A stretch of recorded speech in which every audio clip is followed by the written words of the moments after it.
Hi everybody, thank you again for coming today. I feel so lucky and blessed. Michelle McDonald coming all the way from Minnesota, and you're going to be hearing from Ted Robinson from Minnesota, and Carolyn Douglas, who is now closer in Baltimore, but we are so lucky to have her and have all this information.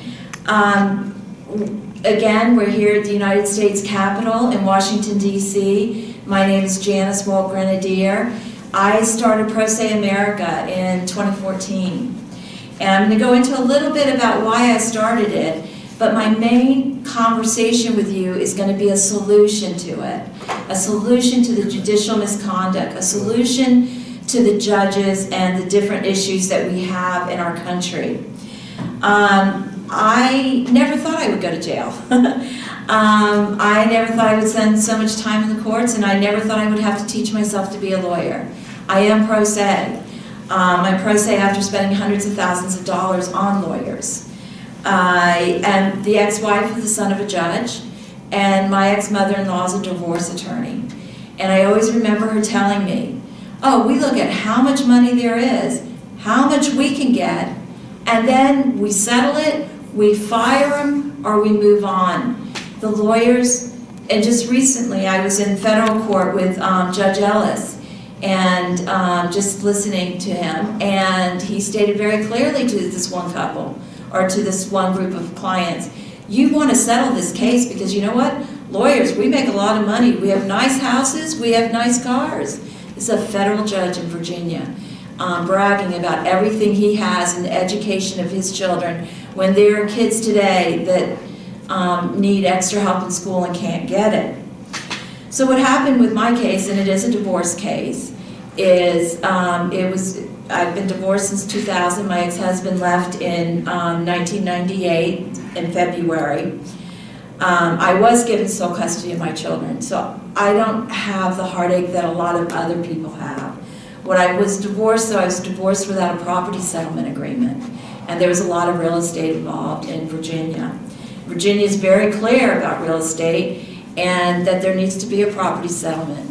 My ex-mother-in-law, being a divorce attorney, knew that and did several documents by lawyers not licensed in Virginia. Was even involved in money being stolen out of her law firm and a trust agreement with a forged signature of my ex-husband's grandmother. So in 2007, we started this journey of finalizing the divorce, basically with a property settlement type thing, figuring out the real estate. What happened was Judge Haddock told me, I love Alona. You are never going to get a fair trial. He chose all my judges. Sure enough, I didn't. But I wasn't going to go down. I decided I was going to fight it. In fact, the day that I lost in court, I went to the Capitol Grill and I'm crying my eyes out at the bar. And who was sitting next to me but a federal judge? I said, why are you crying? I told him, he said, you just won your case. Lawyers aren't allowed to lie in court. He sat there and papered out my whole document that I would be filing the next week, which was a motion for default judgment, which it's the slippery slope had started, and it still continues today. They finally did jail me. 10,000 people a year in America go to jail illegally.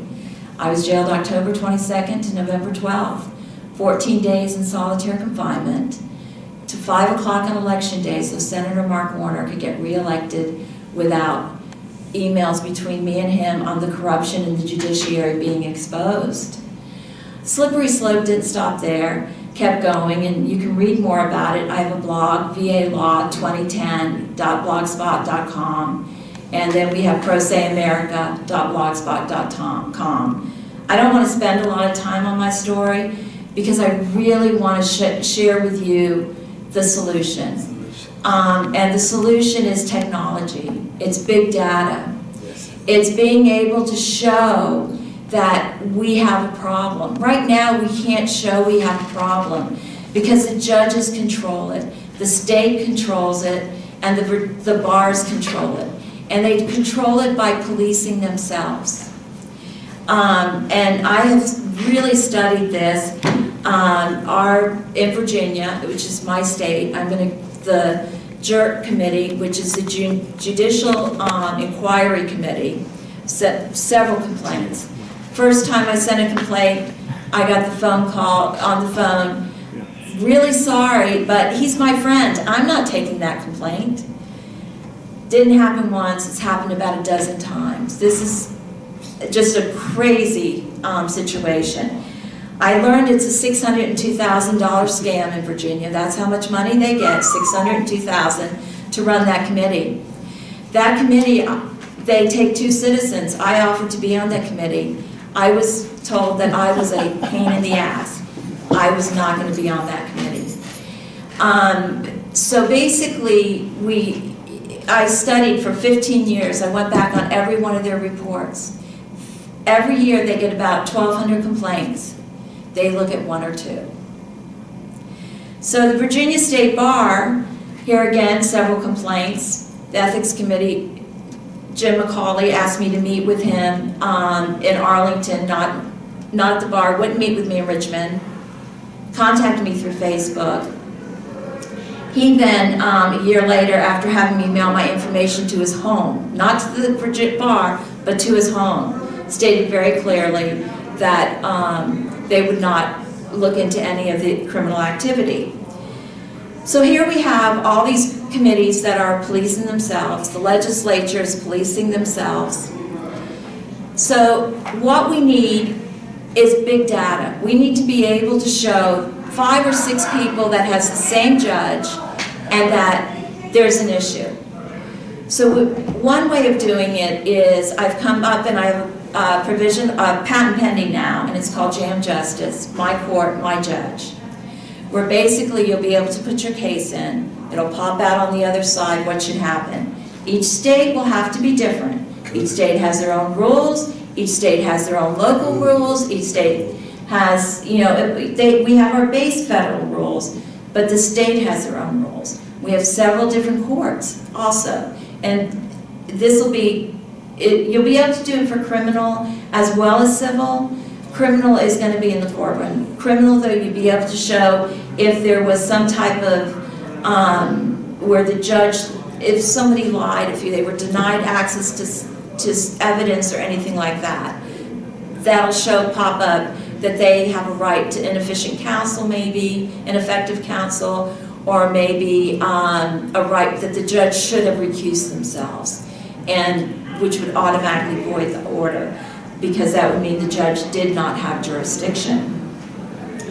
On to civil cases with the family law, or even in a business dispute, you would be able to go into the court, do My Court, My Judge, through artificial intelligence, through our iris, through our voice, how we speak, the different documents we can put in, and through the natural language of pulling different words. The computer's going to be able to tell if we told the truth. The computer's going to be able to give us an idea of who's right and who's wrong. Will it get it wrong sometimes? Yeah. And how this intelligence was tested, it was tested with Microsoft. I don't know if you remember this. Microsoft put out a little girl on the internet, and the idea was on Twitter. The more we talked to her, the smarter she would get. Everyone talked naughty to her, and she got naughtier and naughtier and naughtier, and they had to pull her off within 2 hours. So basically, we have the technology to do it. We can do it. The other way we can do this is through apps on our phones, along with websites, where when we walk out of the courtroom, we go to our phone and we rate the judge. We maybe add a little comment. We put our case number in. Now somebody else who has that judge, who have the same problem, is going to be able to find you. And if the big data that we can get on this, we can start taking out, not taking out judges, but putting them in a situation where they will consider what they're saying and what they're doing. Be honest. We've got to get accountability back. And because of the fact that they police themselves, because of the fact that they choose who's going to police them, even if it is outside the box. The Virginia State Bar just sent me a notice on a complaint I filed. And this was on a lawyer who had done business in Virginia. We don't have to investigate him. We don't take money from the state. No, if a lawyer acts criminally, they're supposed to investigate him. Just because they have power doesn't give them the right to break the law and to act criminally. So we know we need the big data. How do we get it? We get it through the apps. We get it through the software when people do come in and put their cases where they've had issues. And then it's like, okay, so we get this big data, what can we do with it? Well, you know what? We do have a Congress and we do have a Senate, and we have a president who's been tweeting out, our court system is broken. That's right. God bless Donald Trump. He has seen the light. And as many people that don't want to criticize judges, and I understand it, nobody should be criticized. But you know what? If you're not going to do your job, then you need to be criticized and you need to be taken out. And so basically the idea behind this is accountability. Another thing we've talked about a little bit today is the number of people we have incarcerated. We have over 1,026,000 children under the age of 18 that get arrested every year. We have over 630,000 children in jail any day of the week. And that's a rotating thing because they could be in there for a month or 2 months. So we need to change that. And where are our mistakes? What are we doing that we aren't empowering these kids to know better? So I've come up with an app for that as well, and it's all part of this. And the juvenile judges seem to really like it. It would be basically where kids would put in, I'm thinking of robbing a store, and it would tell them how long they're going to go to jail. Thinking of using a firearm, it would tell them how much longer they're going to go to jail. The idea behind it is that if they know the consequences of their crimes, we sit down our children at night in homes where there are parents that are spending time with their children, and we give them consequences. We tell them if they touch the stove, it's going to be hot. Some kids don't have that. They don't understand it.